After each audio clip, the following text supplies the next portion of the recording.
que nos has regalado.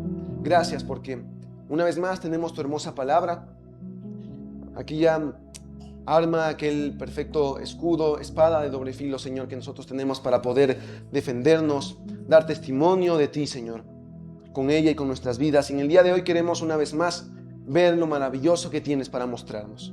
Te damos gracias, Señor, porque hasta el momento hemos aprendido de tu palabra, de quién verdaderamente eres tú.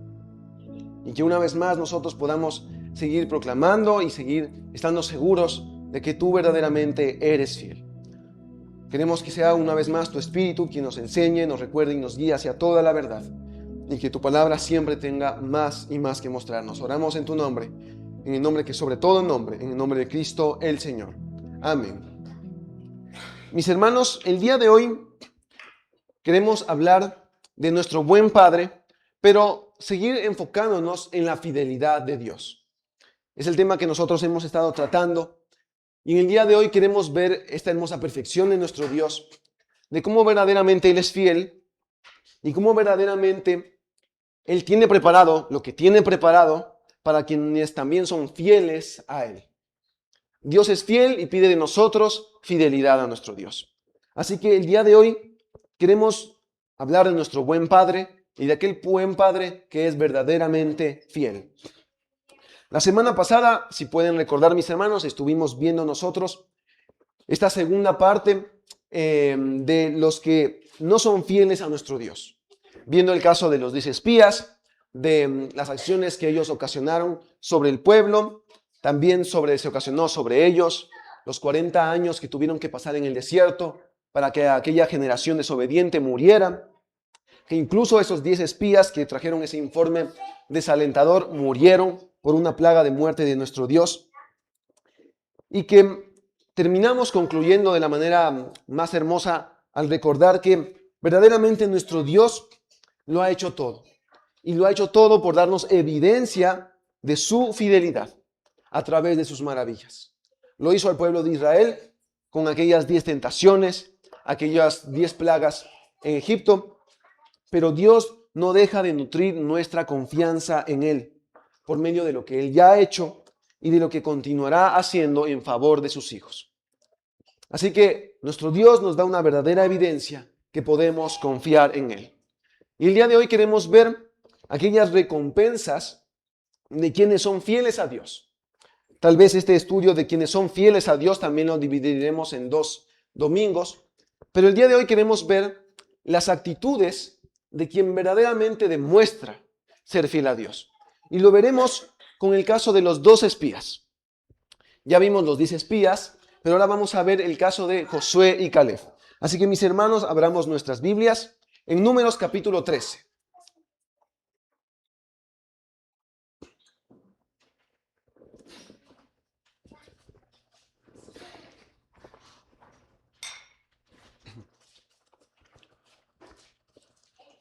Números capítulo 13. Recordamos que este capítulo nos hablaba de aquella misión de los 2 espías, ir a espiar la tierra prometida, enviados por Moisés. Tenían ciertos objetivos que tenían que cumplir en esa misión, ver cómo era la tierra, ver cómo era el terreno, las ciudades, la gente. Este tiempo de espionaje de ellos duró 40 días, se lo ve en el capítulo 13, versículo 25, 40 días se demoraron en recorrer la tierra prometida. Y luego, ya en el versículo 26 nos dice que regresaron nuevamente hacia Moisés y Aarón y a darles el reporte. Así que hasta el momento nosotros es lo que pudimos ver cuando hablamos de los 10 espías. El reporte de los 10 espías comienza en el versículo 26, ya lo vimos, ellos hablan cómo era la ciudad, cómo eran las personas, la gente, trajeron evidencia del fruto de ella, pero pues ellos terminan desalentando al pueblo, diciendo verdaderamente que es un pueblo muy fuerte, de ciudades grandes y fortificadas, y que no podrían subir a él. Y nosotros ya nos encontramos con la primera aparición de uno de estos 2 espías que verdaderamente fueron fieles a Dios, que es en el caso de Caleb. Números capítulo 13, versículo 30. Nos dice la palabra de nuestro Dios. Entonces Caleb hizo callar al pueblo delante de Dios, delante de Moisés, y dijo: Subamos luego y tomemos posesión de ella, porque más podremos nosotros que ellos. Así que vemos la primera aparición de Caleb. Recordemos en los versículos del 6 y 8, nos da Caleb, que viene de la tribu de Judá. El versículo 8, Oseas, viene de la tribu de Efraín. Y ese Oseas, en el versículo 16, nos dice que es el cambio de nombre a Josué. Así que tenemos a Caleb interviniendo por primera vez. De la misma manera que lo repasamos también anteriormente, el hecho de que Caleb haya hecho callar al pueblo significa que el pueblo ya estaba atemorizado por lo que los 10 espías le habían dicho. Habían dicho a todo el pueblo, así que Caleb tuvo que callarlos para poder dar palabra. ¿Y qué dice Caleb? Subamos luego y tomemos posesión de ella. Algo muy importante que podemos ver en esta primera línea, oración de Caleb, es que Caleb verdaderamente no está negando el reporte de los 10 espías. Él en ningún momento dice al pueblo de Israel que el pueblo no es fuerte, o que las ciudades no son grandes, o que no hay tanto pueblo, tantas personas, tantas ciudades en la tierra prometida. Él nunca niega verdaderamente el reporte de los 10 espías. Él no niega que es una tierra que fluye leche y miel, que el fruto es tan grande como el que trajeron entre dos personas en aquel racimo de uvas. No niega que el pueblo que habita es fuerte, que las ciudades son muy grandes y fortificadas, que habitan en la tierra de los hijos de Anak, raza de gigantes. Y no niega que en aquella tierra habita Amalek, el Eteo, el Jebuseo, el Amorreo y el Cananeo. Así que es un reporte verdadero que dan los 10 espías, y a los cuales el cual Caleb no niega. Él se dispone a dar sobre todo un mensaje diferente. Si bien es cierto, ellos dieron un mensaje, pero hicieron entrar el temor al pueblo, Caleb da un propósito distinto en su mensaje, en aquel aliento que da al pueblo. Recordemos en el versículo 31, nos dice los 10 espías, diciendo, no podremos subir contra aquel pueblo, porque es más fuerte que nosotros, dicen los 10 espías. Pero Caleb dice, subamos luego, porque más podremos nosotros que ellos. Me ha gustado traer otras dos versiones de aquella expresión, aquel versículo. En la Nueva Biblia de las Américas nos dice el versículo 30, debemos ciertamente subir y tomar posesión de ella, porque sin duda la conquistaremos. Y en la versión internacional, subamos a conquistar esa tierra. Estoy seguro de que podremos hacerlo. Una de las características más hermosas que yo pude ver en esta expresión es la seguridad que tenía Caleb. Tenía una verdadera seguridad de que podrían conquistar la tierra prometida. Pero ahora puede pasar en nosotros el pensar en quién confiaba Caleb. Hasta el momento Caleb no se refiere en ningún momento a Dios. Lo va a hacer mucho más adelante. Pero ¿en quién verdaderamente confiaba tanto Caleb para estar seguro de que les daría la victoria? Y Caleb no se encuentra en un punto de gloriarse a sí mismo. No está diciendo al pueblo de Israel, estoy seguro que con mi ayuda podremos conquistar la tierra prometida. Él está hablando generalmente a todo el pueblo. Él está diciendo, porque más podremos nosotros que ellos. Pero ¿en qué confiaba verdaderamente el pueblo de Israel? Sabemos que el pueblo de Israel podía incluso estar confiando en Egipto. Recordemos que en ciertas ocasiones alguna parte del pueblo quiso regresar a la tierra de Egipto. Decía, mejor estábamos allá.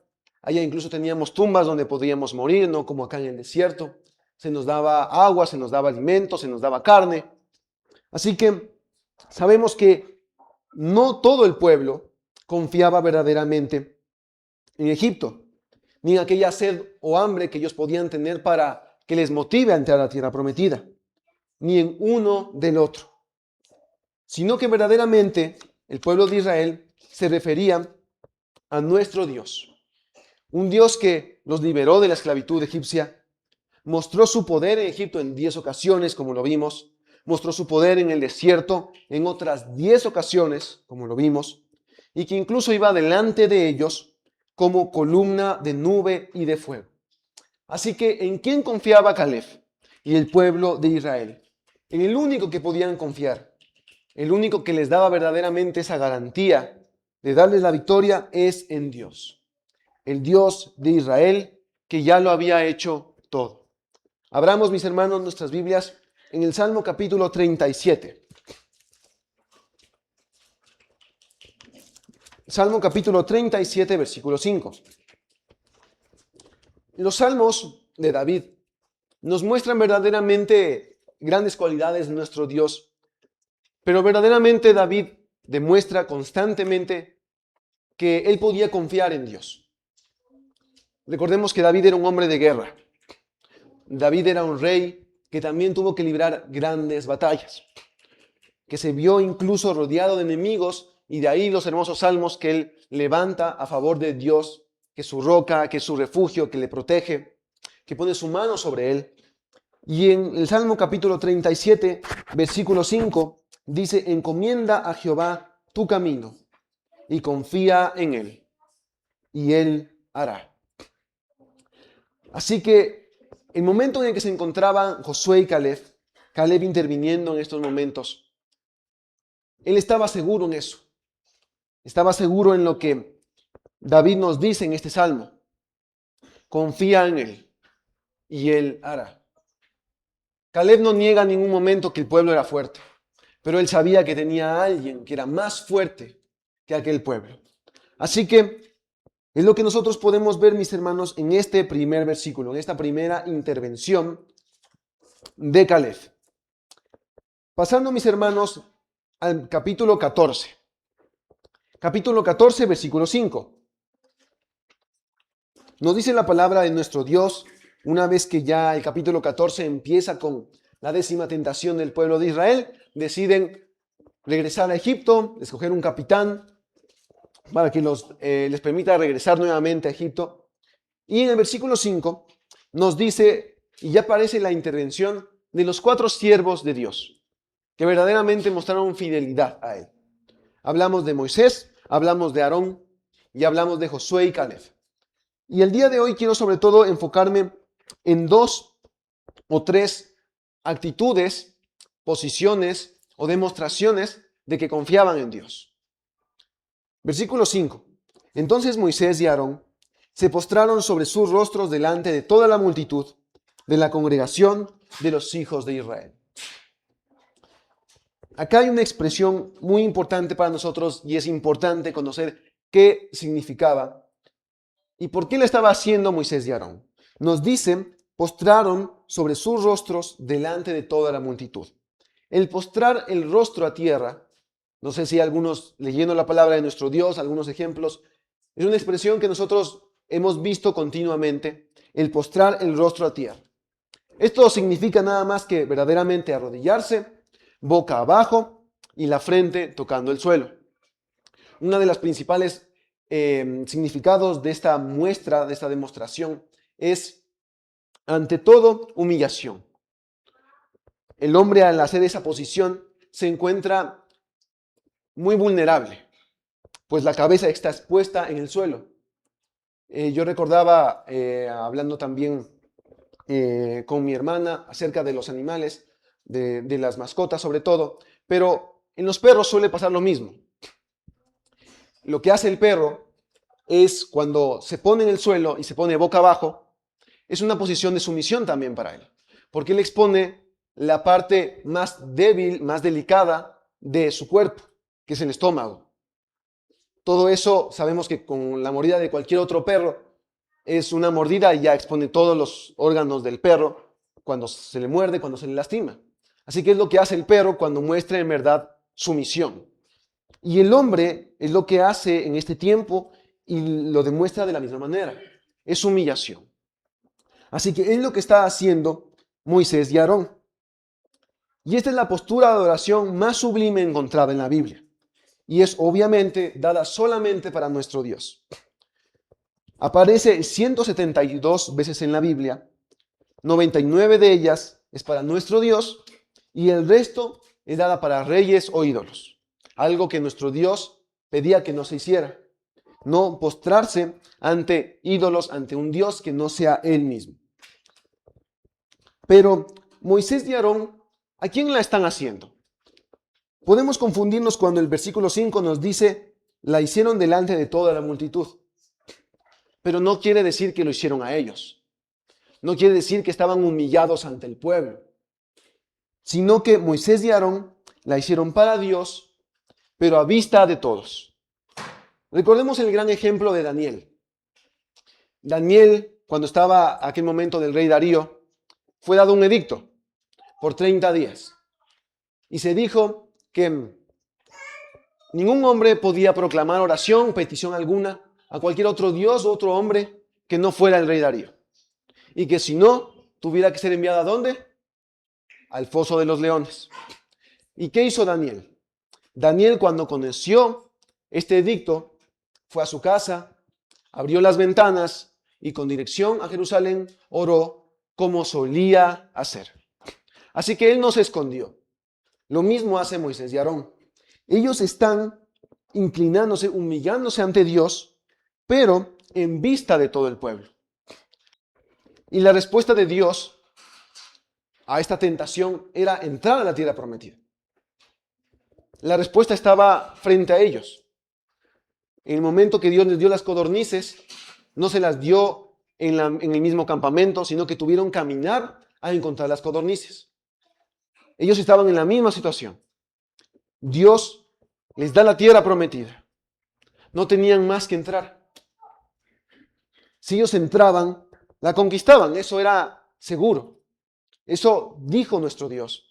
Esa era la promesa que les había dado. Pero decidieron no dar ese paso de obediencia. Así que Moisés y Aarón reconocen, se humillan ante Dios, diciendo que Él tiene el control de todo, que Él tiene el poder, que están rendidos a su voluntad, porque Dios ya obró, ya había obrado, los trajo hasta la tierra prometida. Pero el pueblo no entendió.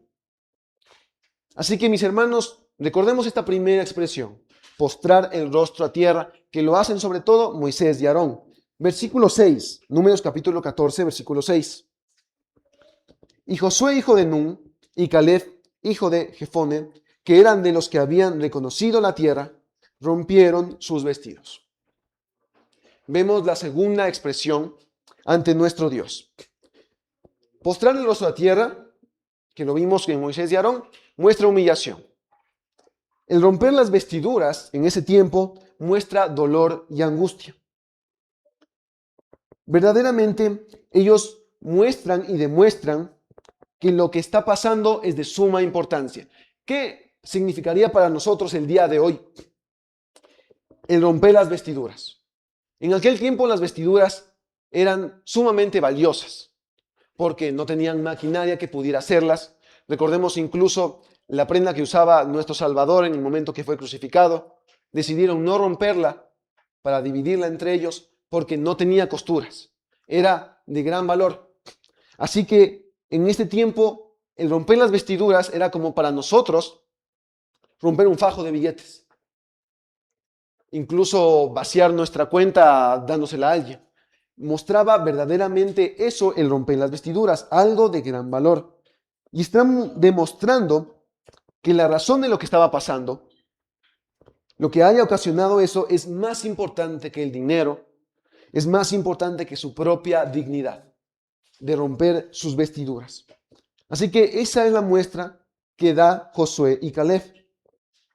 Y aunque hay varias razones para poder hacer o demostrar esta expresión, tanto el duelo, horror ante el pecado, arrepentimiento o incluso blasfemia, ellos lo hicieron por desesperación y angustia, porque verdaderamente estaban viendo y escuchando lo que el pueblo de Israel estaba a punto de hacer, que era regresar a Egipto, dar la espalda a nuestro Dios, como ya vimos, dar la espalda a su voluntad y a sus propósitos.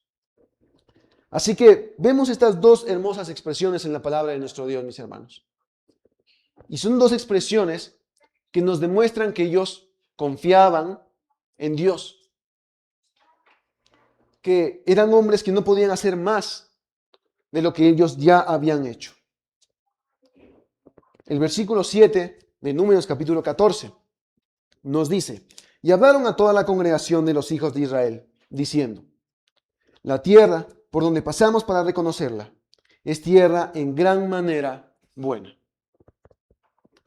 Una vez más, como lo vimos en el capítulo 13, no niegan el reporte de los 10 espías. Ellos vuelven a confirmar aquel reporte que ellos habían ya dado. Dicen que verdaderamente es una tierra buena. Y más adelante en el versículo 8 incluso dice que es una tierra que fluye leche y miel. Así que ellos no dejan de confirmar verdaderamente lo que ya había sucedido, lo que ya habían reportado. Versículo 8. Si Jehová se agradare de nosotros, Él nos llevará a esta tierra y nos la entregará, tierra que fluye leche y miel.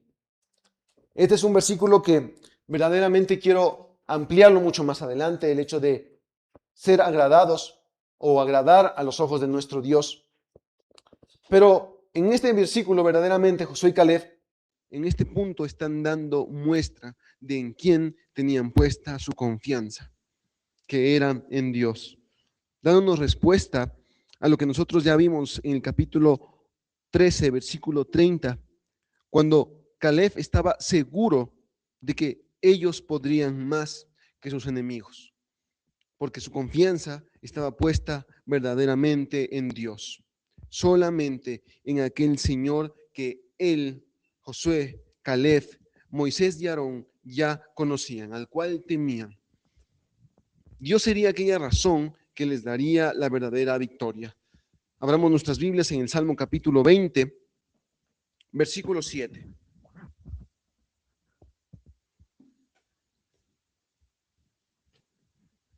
Y este salmo nos muestra una vez más, como todos los salmos en su mayoría, las características de aquel gran rey David. Un rey que, como sabemos nosotros, era guerrero. Él lideraba al ejército de Dios para también poder conquistar aquellas tierras que Dios ya había permitido a su pueblo. Y él se respaldaba mucho en aquel Señor, en aquel Dios que constantemente mencionaba que Él era su roca, que Él era su fortaleza. Salmo capítulo 20, versículo 7 nos dice, estos confían en carros y aquellos en caballos, mas nosotros, del nombre de Jehová, nuestro Dios, tendremos memoria. Un gran pasaje del rey David que nos respalda lo que nosotros ya estábamos viendo con Josué y Caleb, que su confianza estaba puesta en Dios, quien verdaderamente les daría la victoria. Y ellos están dando una evidencia de que Dios hace una obra completa. Para ello, aprovechando que estamos en el libro de Salmos, mis hermanos, abramos el capítulo 18 de Salmos, un par de capítulos atrás, Salmo capítulo 18, versículo 31 al 35, otro salmo de nuestro rey David, el que nosotros ya conocíamos. Nos dice el versículo 31 de Salmo capítulo 18, porque ¿quién es Dios sino solo Jehová? ¿Y qué roca hay fuera de nuestro Dios? Dios es el que me ciñe de poder y quien hace perfecto mi camino. Quien hace mis pies como de siervas y me hace estar firme sobre mis alturas. Quien adiestra mis manos para la batalla, para entesar con mi brazo el arco de bronce. Me diste asimismo el escudo de tu salvación. Tu diestra me sustentó y tu benignidad me ha engrandecido. Una vez más, vemos como el rey David demuestra que Dios estaba a su lado, lo que verdaderamente Jehová ya había hecho en su vida. Ser aquella roca en la cual él podía confiar, reconociendo que no hay roca fuera de él, el cual incluso le preparaba para sus batallas. Quien hacía sus pies como el de siervas, quien le hacía estar firme, quien adestraba sus manos para la batalla, quien le sustentaba y le mostraba su bondad. Así que el rey David es aquel gran ejemplo que nosotros tenemos en la palabra de nuestro Dios, de que verdaderamente Dios hace una obra completa. Y lo vemos también en Números, regresando, mis hermanos, a Números capítulo 13, nosotros 13 y 14, donde nosotros ya estábamos desarrollando nuestra historia. Nos dice, Números capítulo 14, versículo 8, continuando las palabras que nos dijeron Josué y Caleb, si Jehová se agradare de nosotros, Él nos llevará a esta tierra y nos la entregará, tierra que fluye leche y miel. Y muestran la obra completa de Dios, que Él lo hace todo, porque Dios no solamente les sacó de Egipto, les llevó con bien y con lo necesario por el desierto, no solamente les llevó hasta la tierra prometida, hasta sus puertas, sino que ellos, Josué y Caleb, estaban seguros de que Dios les llevaría, como lo dice el mismo versículo 8, pero traducido, quiere decir que les permitiría entrar a la tierra prometida y que se las entregaría, que la conquistarían, la obra completa de Dios en el pueblo de Israel. Ellos estaban seguros de que Dios obraría completamente, de que Dios, si les trajo hasta las puertas de la tierra prometida, les permitiría entrar en ella y les permitiría conquistarla. Y si Dios ha hecho todo hasta este momento y lo hizo con el pueblo de Israel, ellos solamente tenían que obedecerle, tenían que dar aquel paso de obediencia. La respuesta la tenían frente a ellos. Si nosotros recordamos todas aquellas menciones que nosotros vimos de las tentaciones, de las plagas en Egipto, sobre todo en las tentaciones, pero cuando Dios se manifestaba al pueblo de Israel dando respuesta a sus quejas, aún mostrando su gran misericordia, pero vemos que Dios daba una respuesta asombrosa, maravillosa, como la estudiamos en su momento. Si ellos tenían hambre, les daba el maná del cielo, les daba codornices. Si deseaban agua, Dios hacía que golpeen la peña para que les diera el agua que ellos necesitaban. Pero en este momento y en este punto, Dios no podía hacer más de lo que Él ya había hecho, de todo lo que había completado hasta este momento. La respuesta la tenían frente a ellos. Dios les llevó por el desierto con lo necesario y ellos tenían que dar el paso de obediencia, entrar a la tierra prometida. Solo debían dejar ser instrumentos en las manos de Dios, dejarse utilizar por Dios. Josué y Caleb confiaban en lo que Dios ya había hecho, confiaban en sus maravillas. Así que lo que hemos visto, mis hermanos, de la palabra de nuestro Dios, de aquellos hombres que verdaderamente confían en Dios, hemos visto estos dos grandes actos de Josué y Caleb, y Moisés y Aarón, cómo postraban su rostro en tierra en reverencia a Dios, en humillación, cómo rasgaban sus vestiduras en muestra de lo que estaba sucediendo, de la importancia que daban a lo que estaban viendo y escuchando. ¿Y qué nos enseña a nosotros? No nos enseña nada más que debemos confiar en Dios y en que Dios ya ha hecho maravillas. Nuestro Dios, como buen Padre que es, como Padre fiel, responde con amor a quienes verdaderamente confían en Él, de quien verdaderamente Él se agrada. Y quiero terminar en esta mañana, mis hermanos, con el Salmo capítulo 95. Salmo capítulo 95, versículo 6, muy paralelo a lo que también nos muestra en Hebreos, justamente de ese tiempo, de aquel tiempo en el cual el pueblo de Israel había completado esta 10ª tentación. Pero lo que nos dice el rey David, me gustaría leer este capítulo empezando desde la segunda parte del versículo 7. Si oyeres hoy su voz, no endurezcáis vuestro corazón, como en Meriba, como en el día de Masa, en el desierto, donde me tentaron vuestros padres, me probaron y vieron mis obras. 40 años estuve disgustado con la nación, y dije, pueblo es que divaga de corazón, y no han conocido mis caminos. Por tanto, juré en mi furor que no entrarían en mi reposo. Y retomando el capítulo 95, desde el versículo 1, lo que nosotros debemos hacer para poder entrar en el reposo de nuestro Dios. Venid, aclamemos alegremente a Jehová, cantemos con júbilo a la roca de nuestra salvación, lleguemos ante su presencia con alabanza, aclamémosle con cánticos, porque Jehová es Dios grande y Rey grande sobre todos los dioses, porque en su mano están las profundidades de la tierra y las alturas de los montes son suyas. Suyo también el mar, pues él lo hizo, y sus manos formaron la tierra seca. Venid, adoremos y postrémonos, arrodillémonos delante de Jehová nuestro Hacedor, porque Él es nuestro Dios, nosotros el pueblo de su prado y ovejas de su mano. Amén.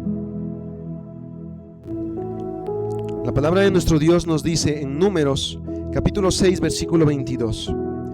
Jehová habló a Moisés diciendo: habla a Aarón y a sus hijos y diles: así bendeciréis a los hijos de Israel, diciéndoles: Jehová te bendiga y te guarde.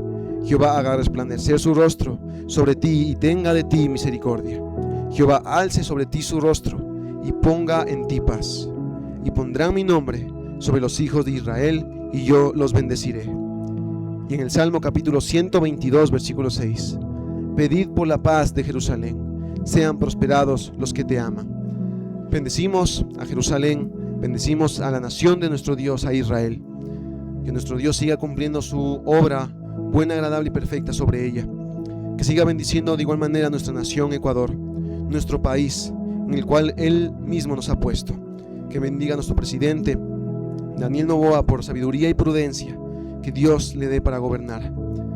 Que Dios también bendiga y derrame sus bendiciones sobre esta su iglesia, Ejército de Cristo, para que cada uno de los ministerios sean utilizados para la obra de nuestro Dios, sean utilizados para su obra, y como su iglesia podamos ser instrumentos obedientes ante las palabras de nuestro Dios y de nuestro buen Padre. Bendecimos a nuestro Dios, quien es fiel, quien es bueno, quien es eterno, y quien nos ha prometido en su palabra que Él vendrá y vendrá por sus hijos.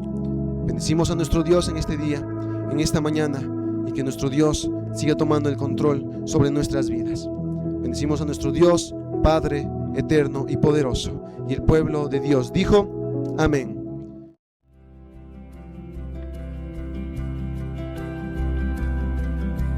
Gracias por ser bueno.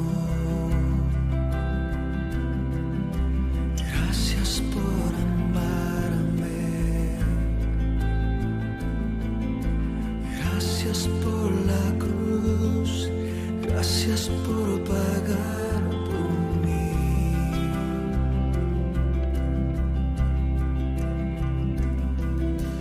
Gracias por salvarme.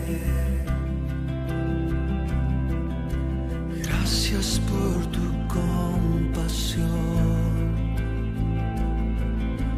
Gracias por tu